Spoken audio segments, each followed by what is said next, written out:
on, everybody? It's your boy CozyClyde, and I'm back again with another episode of the Teed Up Podcast. Shout out to Nate Cobain, shout out to Scum and Low Key Division, and today I got a guest here, fan favorite. Shout out to my boy Sav. Let him know how you feel, bro. What's going on? It's been a long time coming. Excited to be here. Let's get right into it. No doubt. Getting right to it. Early March, we're going to be discussing the early stages of NFL's free agency. A couple of good, a couple of things that have been going on over the last couple of days. A lot of big moves that still have yet to be made. A lot of decisions that have to be made against the contending teams. A lot of teams are selling, essentially, figuratively and literally. But I'm going to ask you, Sad, we get right into it. Your early initial thoughts on free agency, you know, the moves that are being made and moves that could be made. First of all, the most entertaining part so far is the Aaron Rodgers potential trade with the Jets. Yeah. Now, personally, I think he's leading them on. I think that he is going to wait until the last possible second, re-sign with the Packers, and leave the Jets without a quarterback. But it could go either way. He did say at one point he had the intention of playing in New York. I liked the Eagles signing of Rashad Penny. I was upset by Daniel Jones wanting $45 million a year. And then almost pretty much getting just that. Exactly. Because if you give him $45 million a year, then down the line when Jalen Hurts wants to re-sign, now it's going to be way more expensive. You're talking about, you know, Daniel Jones off the Giants, and then we got Jalen Hurts in the same division with the Eagles, both up for contract extensions. And Daniel Jones, I'm an Eagles fan, so y'all should know how I feel about Daniel Jones. But apparently in their world, the Giants fans' world, you have them pretty much telling everybody, you know, Daniel Jones is improving because they have Brian Daboll and, you know, we have to lock him up. And they franchise Saquon, which I understand because he's a running back. But I'm very interested to see how that, you know, formulates into wins for them. Yeah, you know? Obviously, there's going to be bias if you're a fan of a team, but he just, even from a non-biased, like I'm a Philly fan, non-biased perspective, he ain't good enough for $45 million a year. Yeah, it's really like they calling it a bargain because they're saying that the price for a quarterback will be going up. But with their team, how they're set up, you know, I would think that they're not going to be rebuilding for that long. You need all hands on deck. You want to bring in talent for the team. I'm not sure how they're going to do draft-wise, and if they're going to be the players that they drafted are going to be immediate contributors. You want to make sure you have the cap space. Daniel Jones not only has to – I would think that with this new deal, he not only has to stay where he's at consistency-wise, I would like him to improve, maybe be the reason that they win games rather than the reason that they don't lose. You know what I mean? And going back to Aaron Rodgers staying in the same city with New York, what did you think your thoughts were on him? Do you think him going to the Jets would be beneficial? I think that it could be beneficial. As somebody who's been in Green Bay for his entire career, it could be nice to just, you know, fresh new uniform, fresh new city, new fan base, kind of revitalize the team. The Jets showed some promise early on this year, and then they kind of fizzled out towards the end. But I wholeheartedly believe that he will stay with the Packers, and I think it's because they're going to pay him. I don't think that the Jets are willing to put up what is necessary to keep a name like an Aaron Rodgers on the roster. Yeah, and you don't even know how. Look, I'm pessimistic. I'm pessimistic about the whole thing because I seen what happened with Russ last year.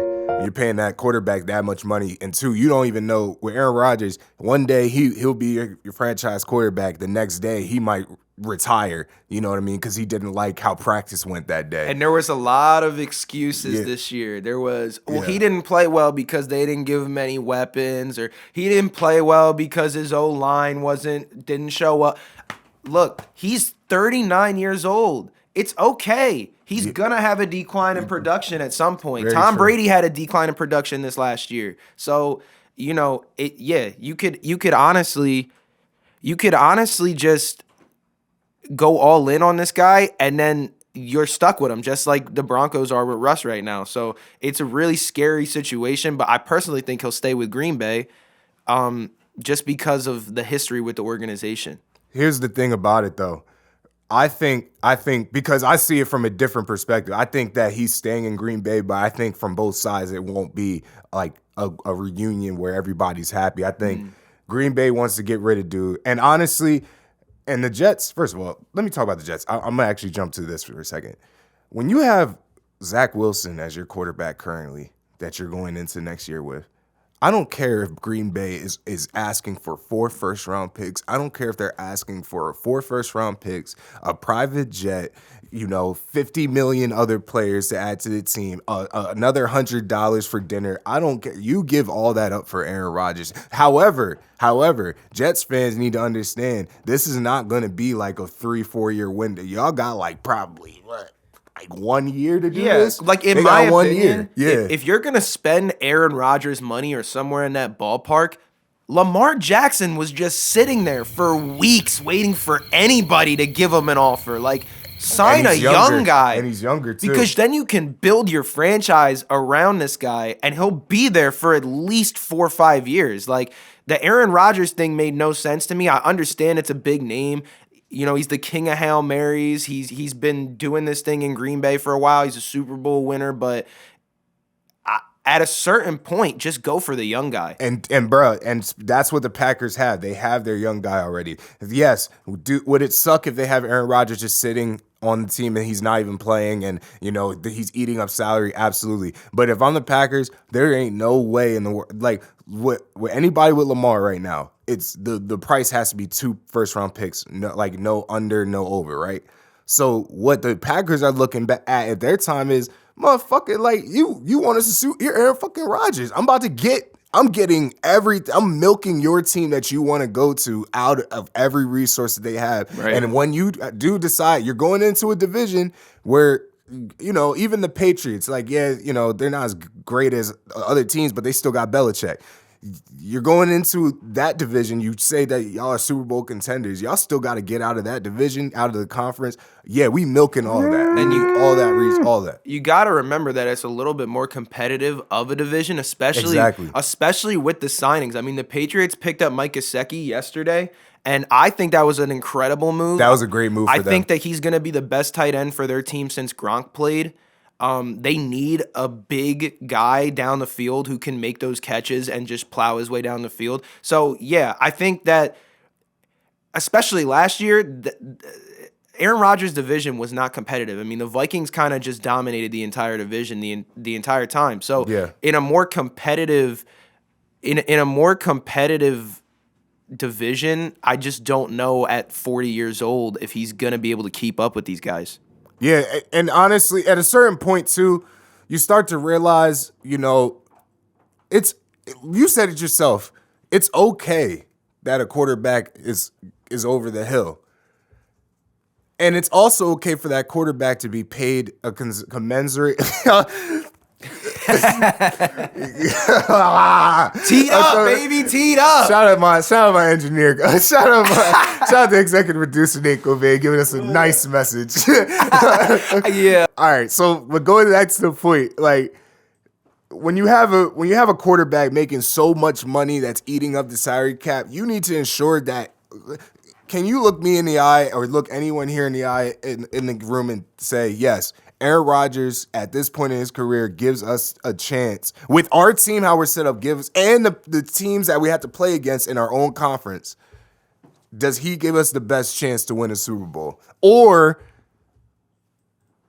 is it just time to restart, use your draft capital, and just draft a quarterback? It's time to restart. It's definitely time to restart. I think it's not that Aaron Rodgers is not a legend. It's not that he's not capable of good play. It's that longevity-wise, you never know when that last season's going to be, and you never know what the stats are going to look like on that last season. And he could end up burying your team, and you'd have to start all over from zero anyway. I think the smart move: draft somebody young, develop them, sign a replacement starter for now, and just build a team around that backup guy until you're ready to unleash him. That's really my only. I think that's your only option if you're in this position. Yeah, and that's my other issue. And we're gonna talk to jump to the quarterback in general sense, and because free agency is showing a lot about how much teams are not only investing in themselves but investing directly into their quarterbacks and the decisions that they make. I know we heard about the Jets signing Allen Lazard and thinking about signing OBJ and all these other players that play with Aaron Rodgers. I have to say this, man.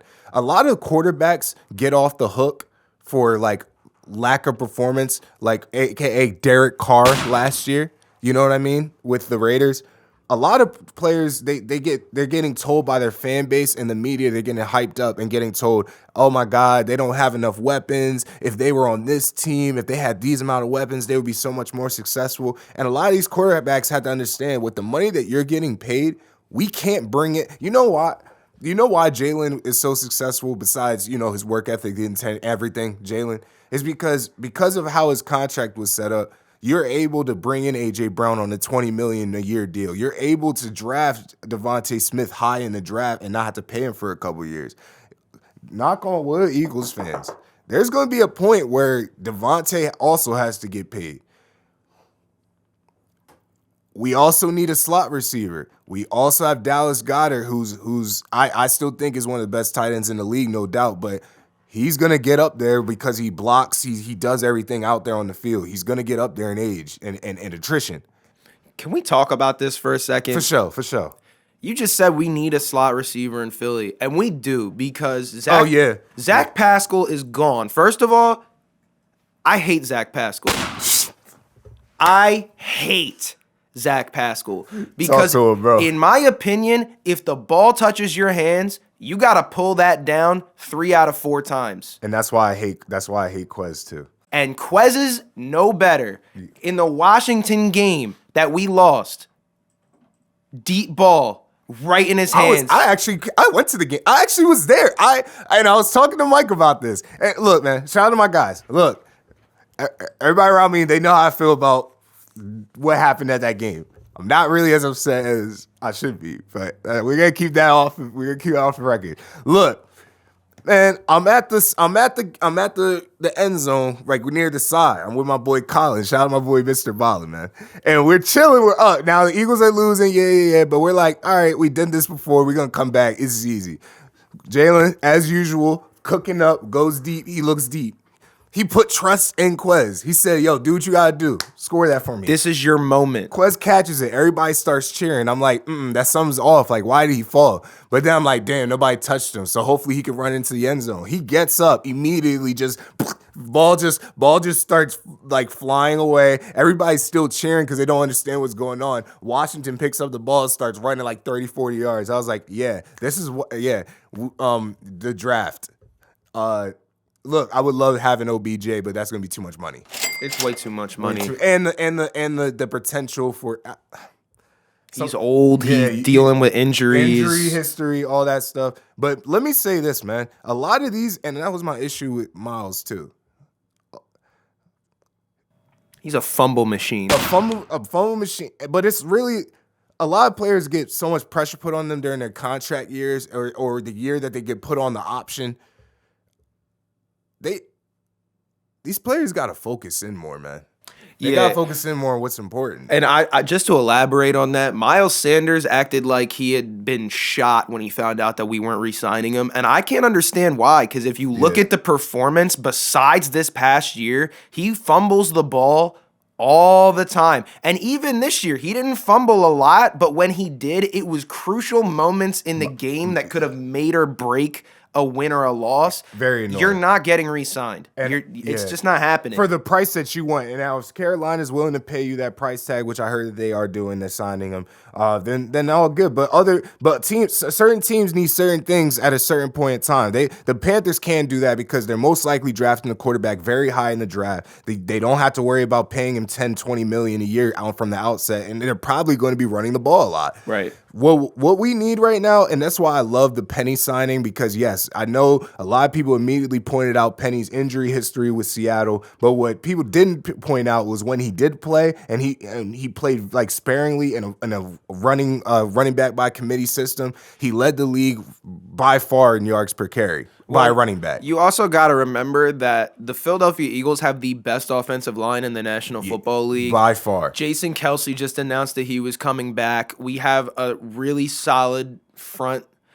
I think the injuries could be kept to a minimum, and it just is all on the O-line, just creating those lanes for him. Yeah, and honestly, too, and I think the O-line might even get better because, yes, Kelce, God forbid, like, he's not going to be here forever. But because of the depth that we drafted over the years and being able to put people in different positions, I heard that Cam Jurgens might replace Ciamalo.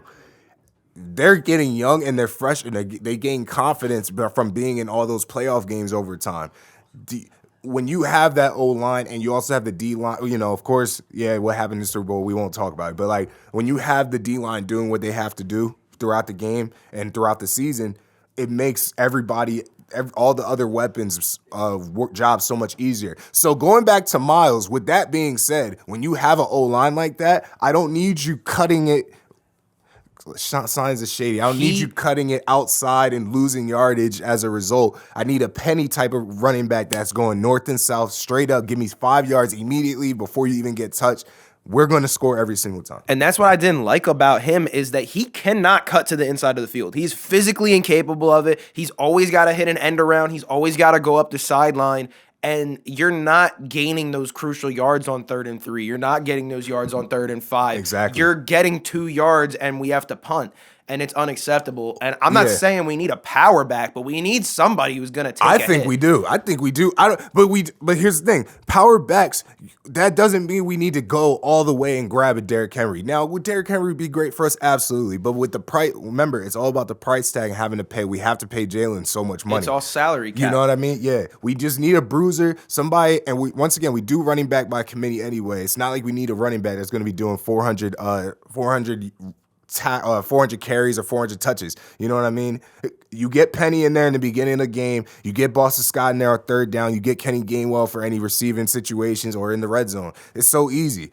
Everybody's healthy. Everyone's happy. And if we do win a Super Bowl or we do really well, if you feel like, some team is going to pay you, like Miles, if somebody's going to pay you that certain amount, if you did your job, get paid, get your bag.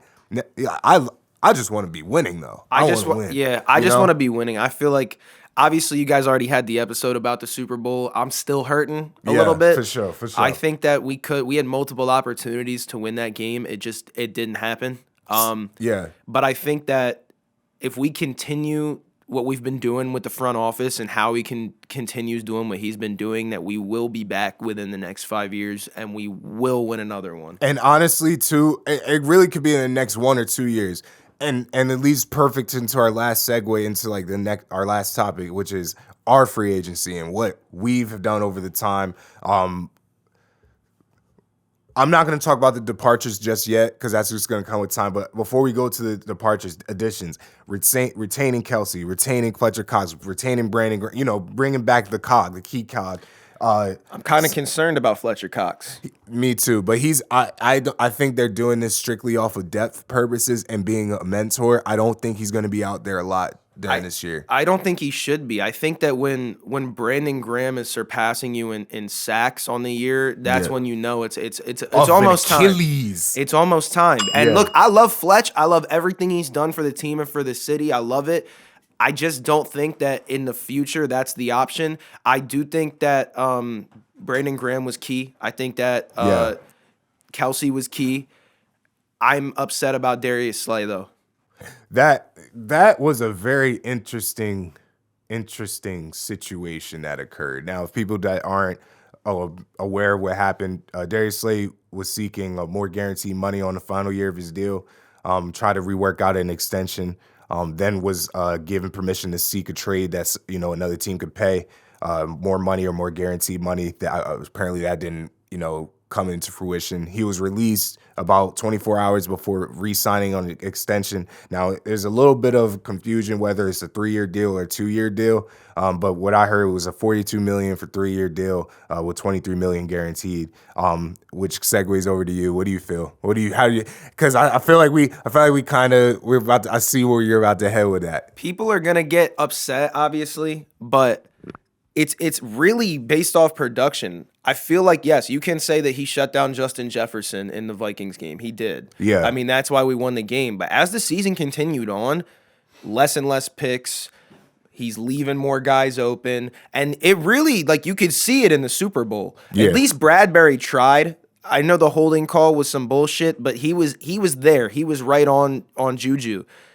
Slay is nowhere to be found in a lot of these plays that you watch back. And I'm not sure what's going on. He just wasn't doing enough for me this season to constitute an extension. I personally feel that we could have signed somebody else in free agency. We could have drafted. Yeah. We could have had so many options just to pick up somebody else that we didn't need to bring a 36 or 7-year-old like that who's not producing back. that's what brought me into that's what I felt about the Hargrave deal too. Like a lot of people were mad, and a lot of people were mad he went to San Fran. First of all, good luck with y'all to run defense, San Fran. But that's all I'm gonna say on the topic. Y'all can look it up on Pro Football Focus with him. Second of all, I think he did an amazing job with us for the 3 years that he was here, but there was a reason we were able to grab him for so cheap at the time that we did.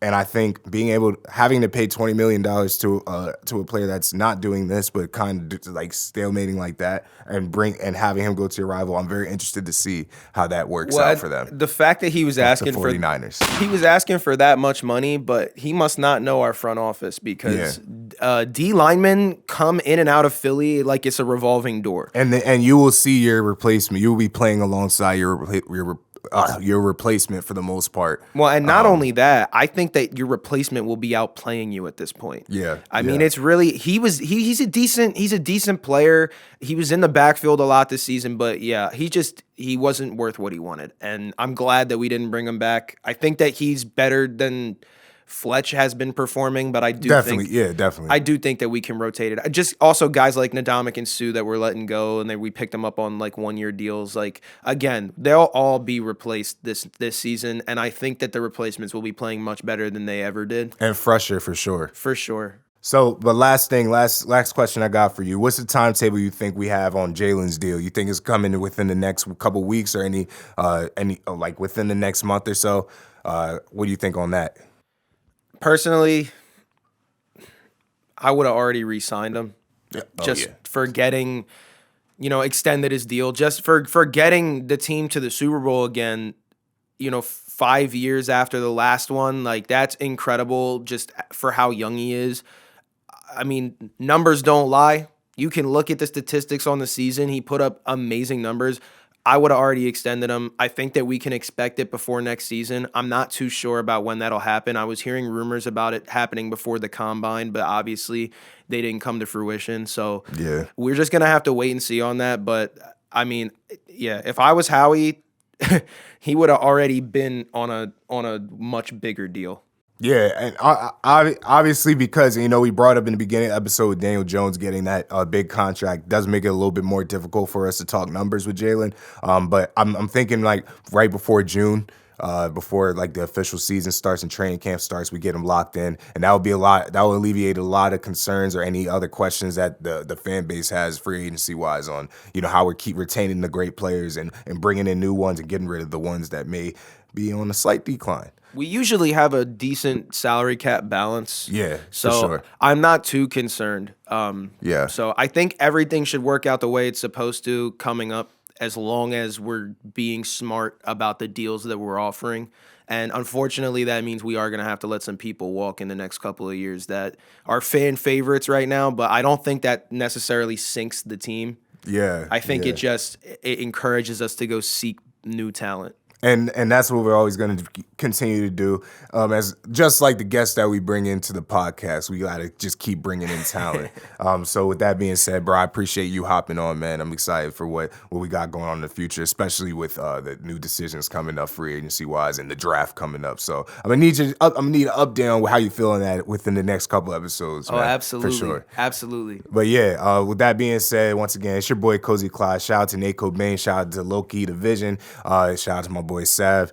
We have another episode popping up very, very soon. We're going to talk about the NBA stuff, so be on the lookout for that. But you just watched another episode of the Teed Up Podcast, and stay teed, man.